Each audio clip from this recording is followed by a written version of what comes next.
Deforestation during the Roman period was a result of the geographical expansion of the Roman Empire, with its increased population, large-scale agriculture, and unprecedented economic development. Roman expansion marks the transition in the Mediterranean from prehistory to the historical period beginning around 500 BC. Earth sustained a few million people 8,000 years ago and was still fundamentally pristine. But Rome drove human development in Western Europe and was a leading contributor of the deforestation around the Mediterranean. Causes: housing and building. The most basic building supply in the Roman time period was wood. Trees were cut to house increasing populations throughout the Roman Empire, while some Mediterranean houses were built with brick and stone roof structures, covered with tiles, as well as the floors in multi-story apartment buildings were often made of wood. At one point it is estimated that the Roman Empire had a population of 60 million people, and an estimated 1 million or more in Rome alone. With such a large population increase, coupled with an enhancement of exuberant lifestyles and a high standard of living for the urbanized communities of the Roman world, resource consumption became exponentially extensive. Fuel wood was a primary source of heating and used extensively in industry. Wood fuel constituted about 90% of the consumption overall, and was a major factor in Roman deforestation. Wood was essential fuel in industries like mining, smelting, and the making of ceramics. Wood and charcoal were the primary ancient fuels in public facilities, households, public baths and industries that produced light and heat. Forest areas around mining centers were deforested first, consuming all natural resources around the area of work. Once all the natural resources around the area of production were consumed, wood was then shipped and carried in to supply the furnaces and smelters for the mining centers. Eventually, these centers would shut down and move to areas within Roman territory to repeat the same cycle of deforestation, supplying an ever-growing population and consumption demand. Agriculture was the economic base for the Roman Empire. With an ever-increasing population, the clearing of land for crops was a primary cause of initial deforestation. Human hands gave way to the iron plow and the use of animals to clear dense forests to utilize the rich topsoil. Agriculture produced commodities that contributed to the economic prosperity of the Romans, who relied on the crops produced from the slaves, landowners. As a result, in 111 BC Roman law allowed anyone who occupied public land of up to 20 acres to keep it, provided it was brought into cultivation. This type of policy created widespread clearing and reflected the importance of agriculture, not only to the affluent, but also to citizens, to the military and to merchants engaged in trade with other regions. In Chapter 5 of the book By Way of the Soil by Guy Theodore Wrench, the author describes the devastating effects which widespread deforestation and the subsequent overworking of the land to grow increasing amounts of grain for the Roman Empire's burgeoning population had on the land. The spread of the degradation of the soil was centrifugal from Latium itself outwards. Varro noted abandoned fields in Latium, and 2 centuries later Columella, about AD 60, referred to all Latium as a country where the people would have died of starvation, but for their share of Rome's imported corn. The Roman armies moved outwards from Latium demanding land. Victory gave more land to the farmers. Excessive demands again brought exhaustion of fertility. Again the armies moved outwards. Province after province was turned by Rome into a desert, wrote Simohovich. For Rome's exactions naturally compelled greater exploitation of the conquered soil and its more rapid exhaustion. Province after province was conquered by Rome to feed the growing proletariat with its corn and to enrich the prosperous with its loot. The devastation of war abroad and at home helped the process along. The only exception to the rule of spoliation and exhaustion was Egypt, because of the overflow of the Nile. For this reason Egypt played a unique role in the empire. It was the emperor's personal possession, and neither senators nor knights could visit it without special permission, for even a small force, as Tacitus stated, might block up the plentiful corn country and reduce all Italy to submission. Latium, Campania, Sardinia, Sicily, Spain, Northern Africa, as Roman granaries, were successively reduced to exhaustion. Abandoned land in Latium and Campania turned into swamps, in Northern Africa into desert.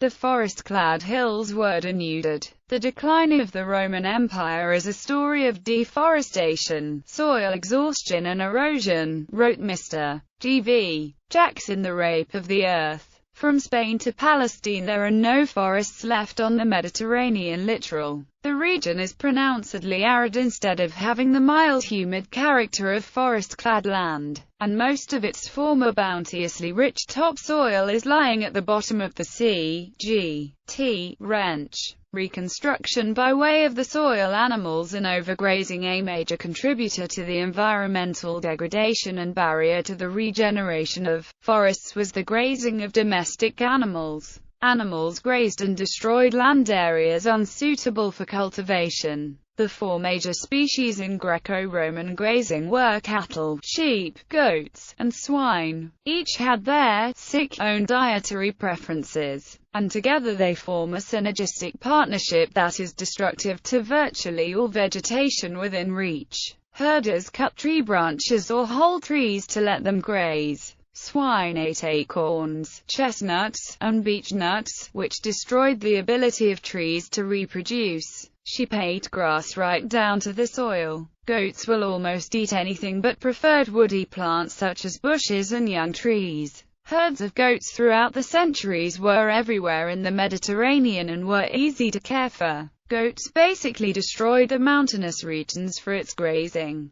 Hughes, Pans Travail. The consumption of hillside plants and young trees caused erosion, stripping hillsides of soils and eventually exposing bare rock. Silt and gravel would wash down off the hills and mountains, creating other problems such as flooding, siltation, and filled-in marshlands. Military. With natural resources dwindling, maintaining a strong military for the conquering of new lands was vital in Roman times. Military campaigns devastated the countryside. Some farmers were forced to fight instead of caring for the land. When natural resources were depleted in already occupied regions of the Roman Empire, the military was sent not only to defend lands of the Romans, but also to accumulate other areas of interest that had a plentiful supply of timber to accommodate the needs of the Roman economy. Julius Caesar himself ordered troops to cut down forests to prevent sneak attacks.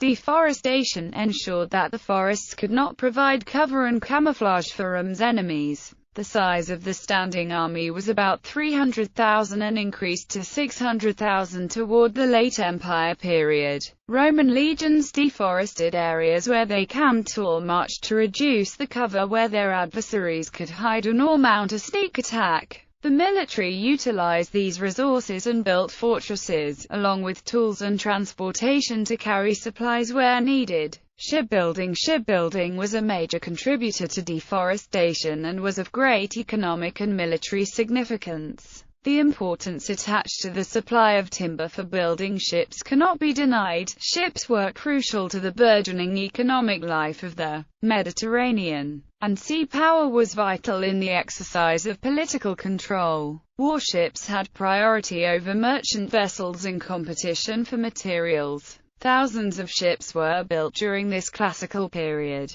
At times of war, hundreds could be built within a month. This put tremendous pressure on supply of usable timbers. Consequently, one effect of shipbuilding centers was the scarcity of timber in their immediate areas. Then, after immediate areas were depleted of wood resources, the transportation of wood timbers from other areas was the next option. Transportation was expensive, but increasing numbers of ships were needed to maintain naval dominance. Urbanization. Early urbanization of Rome and surrounding areas was focused around the ability to obtain natural resources. Lowland areas and areas close to water transports were highly urbanized first, but as population increased along with trade and manufacturing, imperial expansion and colonization of conquered territories was needed. The environment underwent drastic degradation as pollution from the burning of fuel wood filled the air, and smelters that used wood as fuel transmitted heavy metals into the atmosphere. The creation of large cities contributed to deforestation in the classical world. Overcrowding forced citizens to move to the hillsides where forests once stood to build their homes. Wood was needed to not only build homes, but also theaters, public buildings, chapels and other fixtures of modern cities, as well as keep them heated. Urbanization and the resulting degradation of the environment ultimately weakened the Roman Empire. Consequences of deforestation. Soil. With an increased demand for resources and food, constant pressure was put upon the land and soil to provide food for a growing economy. Regular clearing and plowing exhausted existing soil, which eventually became infertile. Runoff and eroded soil from deforested hillsides increased the amount of silt and impeded the flow of water into agricultural areas. Eventually, due to the Mediterranean climate and the increased depletion of soil nutrients from hundreds of years of harvesting, yields diminished. Rainwater that had been locked into the soil through vegetation and forests was now running off too quickly. With each raindrop unprotected by plants or by a litter layer, flooding, harbors and ports erosion accelerated up to 20-fold in the 3rd century, creating unusable marshlands, which spread diseases such as malaria. Rains washed away the unprotected earth and greatly altered coastlines, in some cases pushing them many miles farther out to sea, as in the case around the mouths of the Po River. Even in the city of Rome, floods covered the lower parts of the city and backed up the sewers. The first such flood was noted in 241 BC. Records indicate increased flooding of the river from that time onward. Reflections and awareness. Clearing for agricultural needs and for heat was a necessity for long-term survival in Roman times. Though there is a debate as to whether the Romans understood the implications of deforestation. Richard Grove said, "States will act to prevent environmental degradation only when their economic interests are shown to be directly threatened." The Romans did have some forms of ecological conservation, though. Recycling of glassware was practiced along with architectural design that utilized solar heating. Forests were also under government regulations and protected for future resources. Unfortunately, these attempts may have been too little too late. In the 5th century BC, Plato complained that the loss of timber had denuded the hills and plains surrounding Athens and caused massive soil erosion. Cicero also noted, "We are the masters of what the earth produces, and all things in this world which men employ have been created and provided for the sake of men." Interpretations. Conjecture on Roman collapse. Tainter argued that deforestation did not cause the Roman collapse, but that one could make a case as to being a part of it.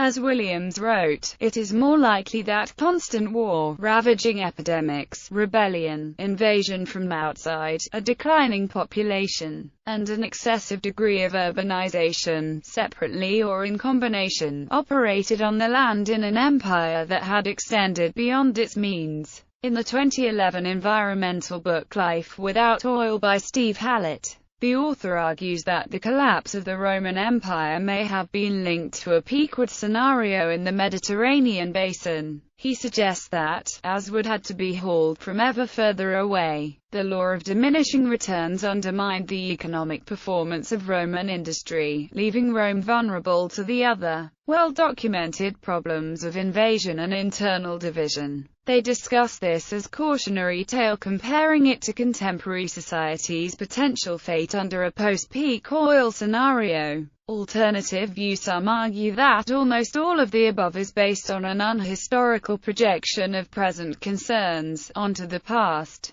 This alternative view argues that there are immense complexities of time, space, climate, geology and topography which, when combined with our extremely fragmentary information, makes generalizations almost impossible. Tree crops, dates, figs, olives, chestnuts, etc., played a very important role in Roman agriculture. Grains were often intercultivated with these tree crops. Almost all species of trees grow again when cut down. Cutting down a wood does not, by itself, destroy woodland. Coppicing is one way in which wood could be harvested on a sustainable basis. For example, hippocasts were pre-adapted to burn poor-quality fuels like straw as well as coal. There is good reason to believe that both straw and coal were important fuels in antiquity, especially in Roman Britain where coal was abundant in many areas. A great deal of protection against soil erosion arises from terracing hillsides.